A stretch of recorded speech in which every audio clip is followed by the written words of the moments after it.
नमस्कार शेतकरी मित्रांनो, राज्यात आज मुसळधार पाऊस. अंदाज हवामानाचा. तुमच्या जिल्ह्यात कसं असेल वातावरण पाहूया सविस्तर वृत्त. त्याआधी तुम्ही जर आपल्या चॅनलवर नवीन असाल किंवा अजूनही आपलं चॅनल सबस्क्राइब केलं नसेल तर नक्की सबस्क्राइब करा आणि जवळच असलेला बेल आयकॉन क्लिक करा, म्हणजेच आम्ही टाकलेली माहिती तुमच्यापर्यंत पोहोचण्यास मदत होईल. शेतीविषयी कुठलीही माहिती असो, हवामान विभागाचा अंदाज असो किंवा राजकीय घडामोडी, अशी सर्व माहिती आम्ही आपल्यापर्यंत घेऊन येत असतो सर्वात आधी आपल्या चॅनलवर. म्हणून आपलं चॅनल नक्की सबस्क्राइब करा.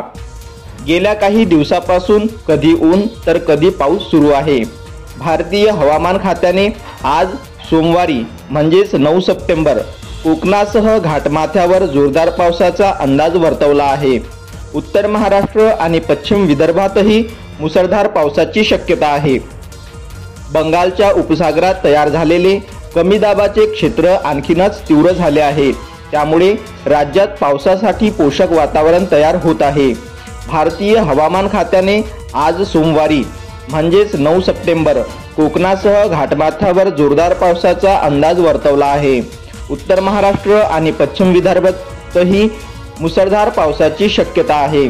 आज कोकण, मध्य महाराष्ट्र, मराठवाडा व विदर्भातील जिल्ह्यांना पावसाचा येलो अलर्ट देण्यात आला आहे. हवामान विभागाने दिलेल्या माहितीनुसार आज कोकणातील रायगड, रत्नागिरी, सिंधुदुर्ग या जिल्ह्यात तर पालघर, ठाणे, धुळे, जळगाव, नाशिक, पुणे, कोल्हापूर, सातारा, संभाजीनगर, जालना, परभणी, हिंगोली, नांदेड व विदर्भातील सर्व जिल्ह्यांना आज पावसाचा येलो अलर्ट देण्यात आला आहे. या जिल्ह्यात मध्यम ते हलका असा पाऊस पडण्याची शक्यता हवामान विभागाकडून वर्तवण्यात आली आहे. अशाच माहितीसाठी चॅनलला नक्की सबस्क्राइब करा. धन्यवाद.